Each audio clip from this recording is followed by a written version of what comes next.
Камустинская районная библиотека предлагает обзор детских книг. Алексей Николаевич Толстой написал сказочную повесть «Золотой ключик» или «Приключения Буратино».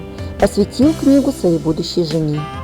В повести рассказывается о веселом деревянном человечке, озорном и непослушном, но добрым, искренним и простодушным. Пройдя сквозь вереницу испытаний, Буратино научился отличать добро от зла. Становится сильным и уверенным защитником для своих друзей и папы Карла. Павел Петрович Бажов. Уральские сказы. Бажов при написании сказов изучал исторические документы, но если по какому-то вопросу было разногласие, то писатель отвергал все, что было не в пользу России, Урала, не в интересах простого народа. В своих сказах он описал богатство Уральских гор.